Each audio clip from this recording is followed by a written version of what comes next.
Hello, everyone. Happy Monday. I think we are live. We've got everything rolling. We've got our attendees coming in. Hope everyone is having a fabulous, magnificent Monday, even though we have changed the name of our Monday webinars. Happy to see you guys joining us. Excited to have you here. Hi, Mel. Hello. Happy Monday. Happy Monday. It's going to be weird to get used to the name change because we're all about like Magnificent Monday, but I'm excited for us to hear why. And I think our attendees are going to be excited to hear why you decided to shift the name. Yeah, absolutely. So one of the things, and as you guys all know, as you're kind of coming into the room, if you want to be on video with us, just go ahead and raise your hand, and I'll bring you on video with us.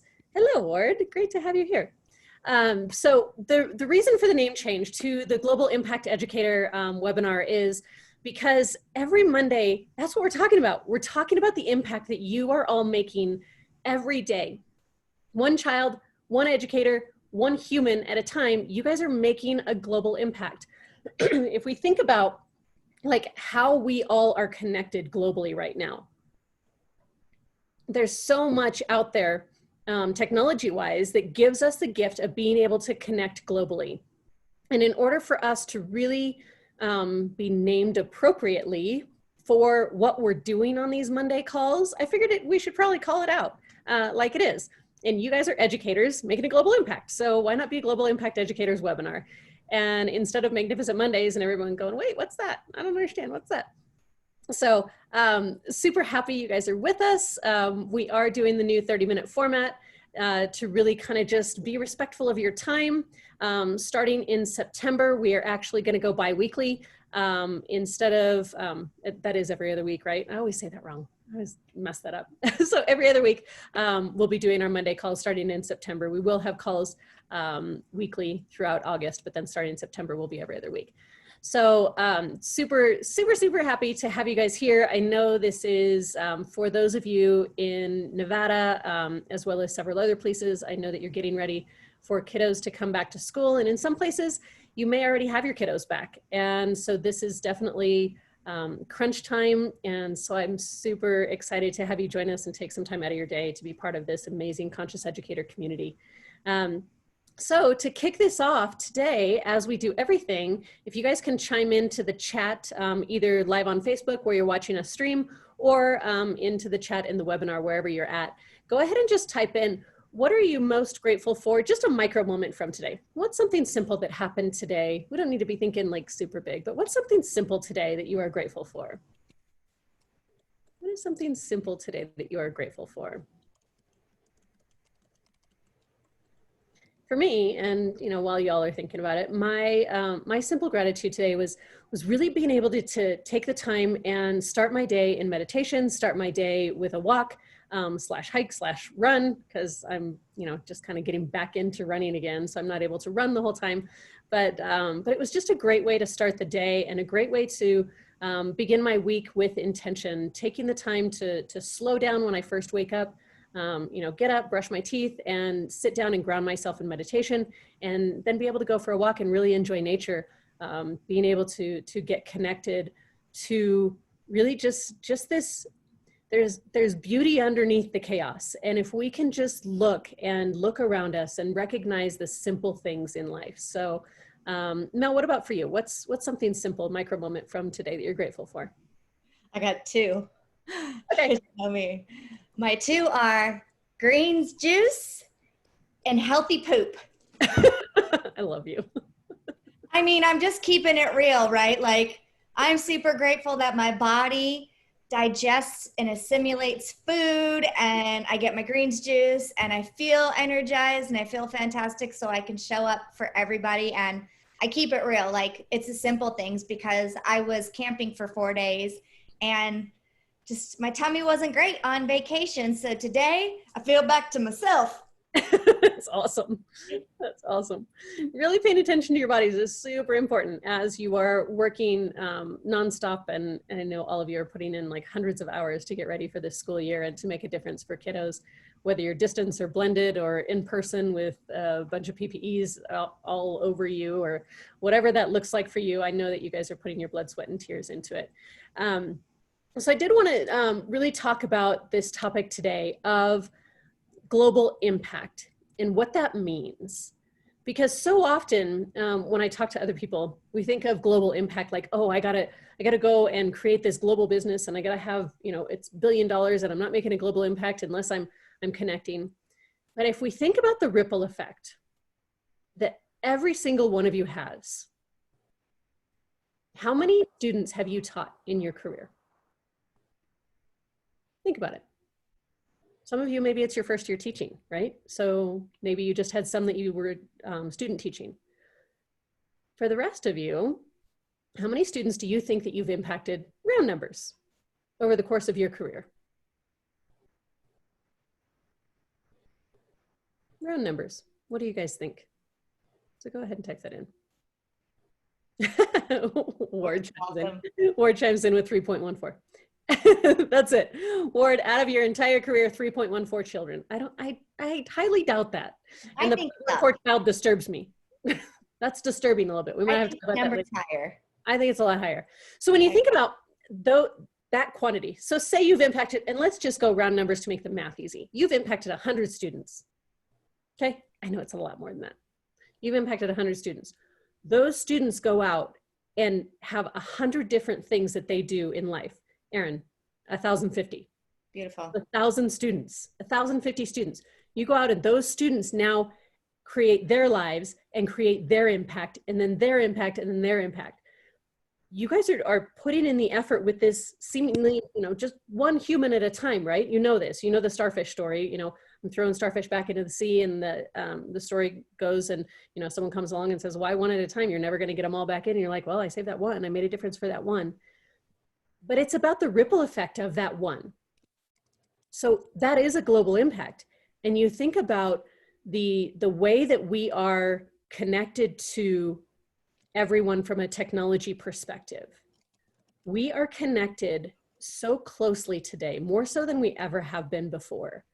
Because of this pandemic, it has totally amplified how much we connect. And so to really get into that mindset of you all are making a global impact, you're doing it on a daily basis. And a couple housekeeping things as I'm seeing more people join into our webinar. If you want to come on video with us, just go ahead and raise your hand. And then when you're in the chat, go ahead and make sure you're typing to all panelists and attendees so that everyone can see your comments. That would be awesome. And so when we think about this ripple effect, we think about how we show up on a daily basis. Who do we show up as? When we wake up in the morning and say you go to drive through Starbucks and you're grumpy, you have a ripple effect on the person you just talked to at the Starbucks, good or bad, right? If you're grumpy and you're like, yeah, I'll take this, I'll take that, your ripple effect on them is probably not very positive. It might not be very big, but it's probably not positive. So if we think about how do we create that impact that can then keep spreading throughout the day, what does that look like? So Mel, when you think about, and I'm going to put you on the spot, with one of the challenges you had while you were camping, think about one challenge and taking that challenge and turning it into a positive ripple effect for those around you. Can you share a little bit about that? Yeah, but I would like to shift it from camping to actually when I did school gardens. And I'd like to actually flip it around and how I made my global impact in the world of education, in an educational environment. And so I ran a nonprofit in Las Vegas for 8 years. I was an executive director for Create a Change now. And we built edible school gardens and we taught children and families how to adopt healthy eating habits and behaviors to tackle childhood obesity. And the number one challenge that I had when I first stepped into the position in 2012 is there was no money in the bank. There was nothing to do the work that we needed to do. We didn't have a strong board of directors. Like, when I am telling you, there was challenge after challenge. There was a lot of challenge. The number one thing that set us apart was my dedication and my perseverance. And what I did was I made sure that I showed up with a curiosity mindset in, how do I get money in the bank? Who can sit on my board to be an advocate for this amazing mission? And who can help me to get this wheel started? So the number one thing that I did is I got really curious and I started to ask a lot of questions because I wasn't an expert. Fast forward 4 years into the organization, we raised over $250,000. We got national recognition. We won the childhood obesity grant out of 72 other cities in the United States. And the ripple effect was we built probably well over 15 school gardens in Clark County School District. And the ripple effect was, I know I changed thousands of children's lives. And now those gardens are there for indefinite. So that was my ripple effect. And so the challenge was, we had no money. We had no foundation in the house that we were ready to build. So the number one thing that I did was ask questions, and I persevered every single day. And I get goosebumps talking about it because it is a legacy that I left. And I'm so proud of that legacy. So you as educators with this ripple effect and having the global impact, I invite you to think about, as we've talked about over the last weeks, is what is your gift? What is your passion? What is your purpose? What are you really good at? Well, here's the kicker. I was really good at nutrition. I was really good at educating, and I was educated. I have my nutrition background. I have my physiological background around nutrition and mental wellness. I have all those degrees. And so it was like, now that I have this level of expertise, how do I take it on a global level? So I took what I was passionate about and what I was really good at it. And that's when I started to make a global impact because it was bigger than me. That's awesome. And so when we think about the different levels of consciousness that you grew through and the way that you actually persevered through the obstacles that came your way in order to make that impact and have that ripple effect, I'm going to do a quick screen share. And we've talked about this other weeks, but I wanted to kind of bring this back for us to have this conversation. And I'm going to go into present mode so that you guys can see it a little bit bigger as well. But wanting you guys to just take a look at this as a reminder. And again, those of you that are just joining us, maybe this is the first time you're seeing this. For the rest of you, this might be a review. But when we think about making the impact you were born to make, this is truly about understanding where your level of consciousness is and where you want to grow to. Understanding that we grow from one rung to the next, to the next, to the next. We don't just go from red to indigo, right? Or to violet. We don't go that quickly. We actually grow through these different levels of consciousness and connect through these different cultures and these different environments based upon who we surround ourselves with. And so as you guys are growing and evolving your consciousness as educators, it's really important that you're mindful of the culture around you and that you're being intentional with your impact and really being intentional with the impact within your colleagues and how you're growing and evolving everyone through these ladders, because this is how you make the difference that you were born to make. If you're in a fear-based culture right now and everyone around you is high stress, playing victim mode, full of anxiety, it's really chaotic, you feel this struggle in everything, there's a lot of crisis management, not necessarily crisis leadership happening, you can begin to take a moment for yourself and go, okay, how do I get out of that victim mentality? How do I get into, more of that relationship management space where I can actually control some situations, and I can control those situations through how I'm showing up, right? And if I can jump in there to chime on to that also that we spoke about is, how do you feel your mental well-being? How do you fill your mental cup on a daily basis? If not daily, more often than not, what are you doing to fill your emotional cup up to be able to step out of that reactive mode and to really step back and acknowledge what you need and what you want, and take accountability and responsibility for self first. Absolutely. I think that's important too, that when you are in that fear-based or in an environment, where can you step back and detach from that environment, and what do you need to do to fill that up, to create that for yourself, that peace and that calmness and that serenity, in order for you to shift the ladder. Right. Absolutely.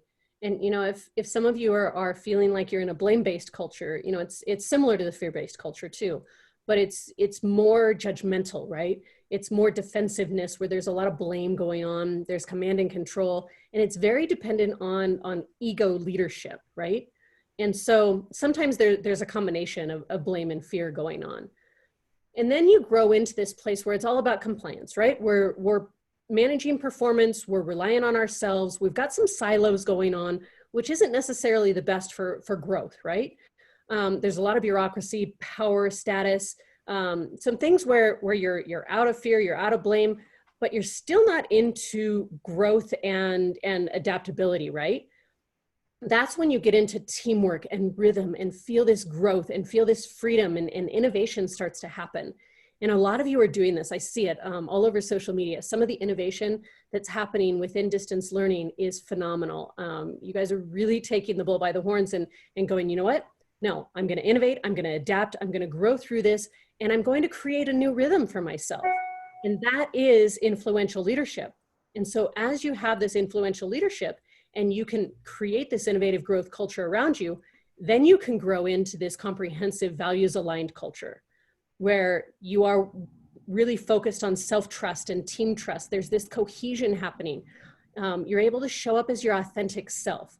It is full of passion and integrity and an interdependence, not codependence, but you've got this interdependence where everyone is independent. They've got their adaptability, they've got their self-awareness, they've got their self-care routines down. They're living in alignment with their values. They know that when they're not in alignment with their values, they know how to get back in. They know that when a situation comes along where it may drop them back down to feeling fear or blame or something like that, they know how to recenter and get back to that place where they're trusting themselves, they're trusting their team, and they're able to really inspire others, whether it's within their current school or outside of their school. And so if we think through the growth patterns of this, someone who's never been at a blue level and has spent the majority of their time in a red level aspires to it, they get it logically, but they don't necessarily feel it in their body, and they don't know how the experience would actually feel. And so back to what Melissa was talking about in terms of slowing down and getting yourself to where you can make sure that your self-care practices and your rituals and routines and behaviors that fill your own cup first are being met. So that then you can actually show up and dream into, pray into, meditate into, whatever your practice is, what it would feel like, and embody it. Feel what it would feel like in your bodies, because you know what it feels like in your body to be in fear-based culture. You can go through that exercise, and when I work with my schools, I actually take them through an exercise where I have them close their eyes and start to sense where they feel a fear-based culture, an environment that they've been in the past. And then there's other times when I'll take them into, okay, so now imagine this values-aligned, harmonious consciousness culture, it's calm, it's led with your intuition. Now, what does that feel like in your body? And then we'll have them come out of it and then share what that was like for them. So really understanding how we grow and evolve in a way that is sustainable. Because when it's sustainable, then you can make the impact you were born to make with that continuous ripple effect, that continuous rhythm that just allows you to be your authentic self.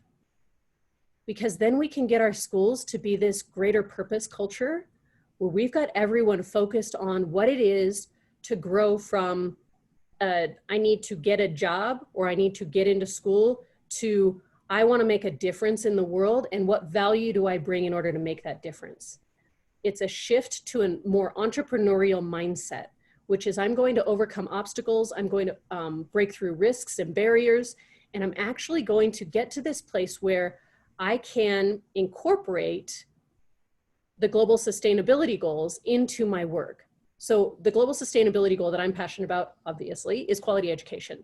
And I believe that if we shift the mindset of every educator on the planet to an edupreneur mindset, so it's an educator that's got an entrepreneurial mindset, right?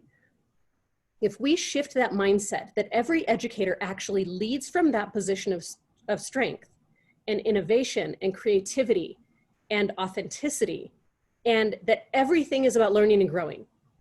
Everything, every lesson, every engagement with a student is like, okay, what did I learn from that? Okay, what did I learn from that? How do I pivot? How do I shift? How do I measure what matters, right? And so if we shift that mindset in ourselves as educators, what would it be like if we shifted that mindset for our students? Because we're modeling that behavior that we want to see. Mm-hmm. So it's connected to that mindset that allows you to think beyond yourself, beyond the four walls of your community, beyond what you need. And you get there through actually climbing these ladders of consciousness. And this is a lot of what I share in the Educator to Edupreneur Masterclass. And there's one that I am giving away for free to all of you. And I'll show you the link in just a minute that you can go to get that free masterclass. And it is about kind of kickstarting your day with intention in order to grow through these levels of consciousness. And it takes time. It's not something that happens overnight. It's not something that, just is like, oh, all of a sudden I'm there. It takes intention, and it takes you actually working through and pausing to focus on yourself in order for you to show up as the best edupreneur you can be for your students, the best educator, the best leader. Go ahead, Mel. And I want to jump in that too. I talk a lot about how do you create long-term goals that are sustainable. And one of the most important things is you got to put in your reps, right? So you got to put in your reps. If you want to be a writer, or if you want to write a book, you got to start writing. You got to start writing. If you want to physically feel stronger and healthy in your body, you got to exercise. You got to put in the reps. Now, it doesn't matter if you go to the gym and spend 5 minutes or 30 minutes. The fact of the matter is you're putting in the reps. And so what Sandy's saying is, by setting your morning up intentionally and slowing down, even if you set your environment up for 5 minutes to yourself every day intentionally, and you just start putting in that rep, doesn't matter what that long-term goal is going to be, because you'll eventually get there. Focus on the short-term behavior, because over time, the science shows that the brain will automatically start doing that more frequently when you start putting in those reps. It needs to be attainable and measurable. So practicing what you need to do to set up your day and your intention in order to show up and connect with yourself first, then, as Sandy says, it amplifies your ability to connect with your students and that global impact that you want to make. Absolutely. And when we think about, as educators, why you got into education in the first place, definitely wasn't for the money. We know this, right? It was to make that impact, one student at a time, and you're doing it. And so in this environment that we're in right now, which globally, we're in a crazy pandemic, right? It's crazy. And you get to control who you show up as. That's what is within your control. You get to show up and actually honor your self-trust, your boundaries, your reliability, your accountability, your integrity, your non-judgment, your generosity of assumptions. You get to honor all of that within yourself. And you get to show up with intention to then teach that to your students and to your colleagues. Because as you're growing and evolving in that way with that 1% every day, and I was talking about this at the Supply a Teacher webinar this weekend, and a mentor of mine shared, and it was Paul Dunn, who is one of the founders of the B1G1 global company that is buy one, give one. He connects companies to their purpose all over the world. And he said, you know what I know about the most successful leaders, no matter what industry, the most successful leaders around the planet, they simply focus on growing by 1% every day. 1%. That's it. It's not some big monstrosity of I need to change the world and I got to exercise for 3 hours a day and I got to eat, only greens and I got to, meditate for 5 hours a day and that's not what it is. It's 1% of what is right for you. I don't know what's right for you. Mel doesn't know what's right for you. You know what's right for you. Your intuition knows exactly what you need in order to be the healthiest, happiest, most successful person that you dream to be. It's about you. And so as you are growing and evolving through these levels of consciousness, I invite you all to take a look at our Educator to Edupreneur Masterclass. And this is a free one for you all. So go on to this bit.ly, it's just bit.ly/E2, the number 2, EMC, for Educator to Edupreneur Masterclass. So bit.ly/E2EMC for you guys to get your free Edupreneur Masterclass. Take it, it's short, it's a video that I put together with some handouts. You've got the opportunity to try this program, see if it makes sense for you. I know that there's a lot of other stuff going on right now, but the culture that you create is the plate that everything else sits on. The culture that you create is the plate that everything else sits on. And that culture that you create inside yourself is your consciousness, right? That is who you show up as. And when you nurture that and when you pay attention to that, with all of the other professional development that's out there and all of the other things that are beneficial out there for the how you're actually doing things, it's also important that you really connect with why you're doing what you're doing. And that's what this class is about, is it regrounds you in why you're doing what you're doing, and it puts you into the driver's seat of, I am in charge of who I show up as every day. So this is a gift for all of you. Join the free masterclass. Let us know what you think. Connect with us at hello@educatordynamics.com. We're happy to answer any questions.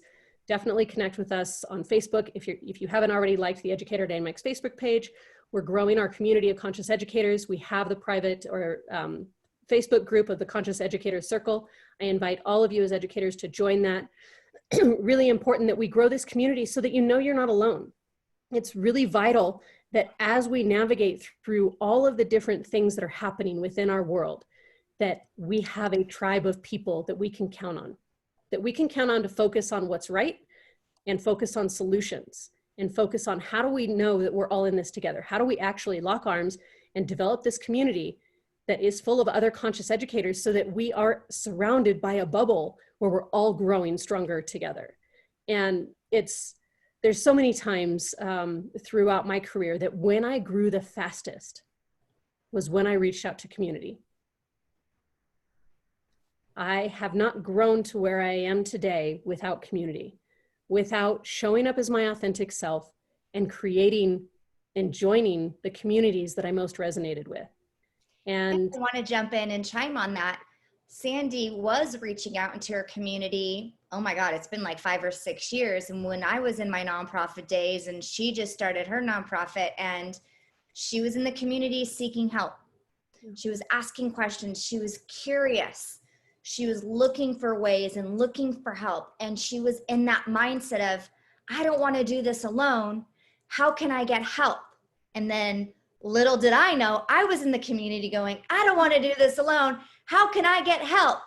And then the universe and the magic above connected us. And so now we're on this higher level thinking, on this global impact together, trusting each other, doing this work together. And that's what it's going to take is, my mother's calling me. So clearly, sorry, my mom's calling me. My mom wants to be connected to us. But that's how we're going to make the global impact, is asking help like Sandy's doing. And I know why she created the E2E program is it's an olive branch that is super inexpensive and such a great way to give you guys the foundation to kickstart your support and getting to where you want to go and elevating your global impact. I was put on this planet to make a difference for educators. That's my ripple effect, is to curate all of this wisdom from around the world of successful people and synthesize it in a way that makes sense for the world of education. I've been doing this work for the last 10 years and have seen so much growth in the educators that I've been able to work with. And I wanted to package it all and share it with you guys and create this community, because that's how we're going to overcome all the obstacles that we're facing right now. And so I want to connect with all of you to let you know. And Mel, you just sent that to panelists, just so you know. Oh. Send it again. Mel was adding a link and she just sent it to me. So know that you're not alone. We're here for you. We're going to be here next Monday. We're going to be chatting about another topic. We'll reveal that in our newsletter. Make sure that you guys are connecting with our community, and we're here for you. It is definitely the time to be focused on yourself as an educator and the impact that you were born to make. And we are here to support you along the way. So let us know how we can serve you. Let us know in the comments your biggest takeaway from this webinar, what kind of wisdom you're taking away from this. We would love to interact with you and connect with you in any way possible. We are here to support you and serve you. I wish you all a beautiful rest of your week, and we will see you next Monday. Bye, everyone. Bye, guys.